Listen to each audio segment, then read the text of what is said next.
जंगल में टूनी चिड़िया रहती थी। साथ में उसके 2 बच्चे भी थे। बड़ी बेटी का नाम था मुनमुन और छोटी बेटी का नाम था नैना। एक दिन नैना अपनी माँ से कहती है, माँ मुझे बहुत भूख लग रही है माँ, कुछ खाने को दो ना माँ। ठीक है बेटा, मैं तुम्हारे लिए जंगल में भोजन लाने जा रही हूँ। तुम दोनों बहनें अपना अच्छे से ख्याल रखना। इतना कहकर टूनी चिड़िया भोजन की तलाश में निकल जाती है। फिर वो उड़ते उड़ते दूसरे जंगल में पहुंच जाती है। फिर भी टूनी चिड़िया को भोजन नहीं मिलता है और थक कर एक पेड़ पर बैठ जाती है और कहती है, टूनी चिड़िया, इतना मेहनत के बाद भी इस जंगल में भोजन नहीं मिला। अब मैं दूसरे जंगल में जा रही हूँ भोजन के लिए, शायद मुझे दूसरे जंगल में मिल जाए। इतना कहकर टूनी चिड़िया उस पेड़ पर से उड़कर दूसरे जंगल में जाती है और इधर उधर भोजन ढूंढने लगती है। भोजन ना मिलने पर हार कर एक पेड़ पर बैठ जाती है और सोचने लगती है, भोजन तो मिल ही नहीं रहा, मैं अपने दोनों बच्चों को क्या खिलाऊंगी। टूनी चिड़िया अपने बच्चे के बारे में सोच ही रही थी, तभी अचानक से टूनी चिड़िया के पास चील आ जाता है और कहता है, अरे ओ छोटी चिड़िया, मैं तुम्हारा बहुत दिन से इंतजार कर रहा था, कब तुम मुझे अकेली मिलेगी। आज मेरा सपना पूरा हो गया, आज मैं तुझे कच्चा ही खा जाऊंगा। आज तुझे हमसे कोई भी नहीं बचा पाएगा। चल भैया, हमें मत खाओ, मेरे छोटे छोटे 2 बच्चे हैं, मुझ पे रहम करो। चिल भैया, मुझे मत खाओ, उनको कौन देखभाल करेगा। मुझ पे रहम करो चिल भैया, मुझे मत खाओ, मुझे मत खाओ, मेरे बच्चे को कौन देखभाल करेगा, मुझे मत खाओ। अरे ओ छोटी चिड़िया, मैं तुझे आज बिल्कुल भी नहीं छोड़ूंगा। आज तू जितना भी गिड़गिड़ा ले, और वैसे भी आज मैं तुझे छोड़ दूंगा, मैं तो भूखा ही मर जाऊंगा। आज मैं बिल्कुल भी नहीं छोड़ूंगा। चिल भैया, मुझे छोड़ दो, मुझे मत खाओ। चिल भैया, मुझे मत खाओ, मेरे बच्चे को कौन देखभाल करेगा। मुझे मत खाओ, मुझ पे रहम करो चिल भैया, मुझे मत खाओ।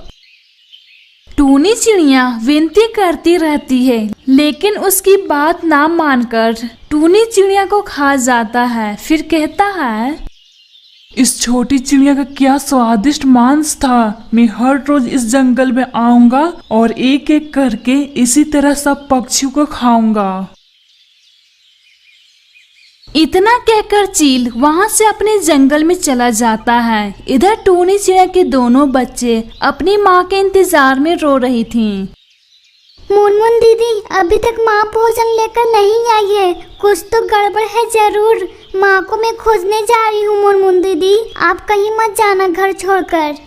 इतना कहकर नैना अपनी माँ को खोजने निकल जाती है। फिर एक जंगल में पहुँच जाती है और अपनी माँ को इधर उधर खोजने लगती है। खोजते खोजते थक कर एक पेड़ पर बैठ जाती है और कहती है, शायद इस जंगल में माँ को भोजन नहीं मिला होगा, तो दूसरे जंगल में चली गई होंगी। मुझे दूसरे जंगल में ही खोजने जाना होगा माँ को, शायद वो दूसरे जंगल में मुझे मिल जाए। इतना कहकर नैना दूसरे जंगल में पहुंच जाती है। वो देखती है उसकी माँ खून से लथपथ पेड़ के नीचे पड़ी है। वो तुरंत अपनी माँ के पास आती है और रोने लगती है।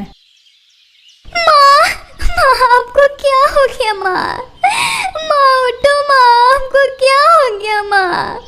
माँ उठो माँ, आपके बिना हम दोनों बहनें कैसे रह पाएंगे माँ? उठो माँ, माँ उठो माँ, इस तरह से हम लोग को छोड़कर नहीं जा सकती हो माँ।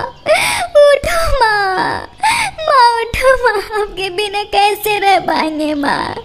उठो माँ, माँ उठो माँ, उठो माँ, माँ उठो, आपके बिना हम दोनों बहनें कैसे रह पाएंगे माँ?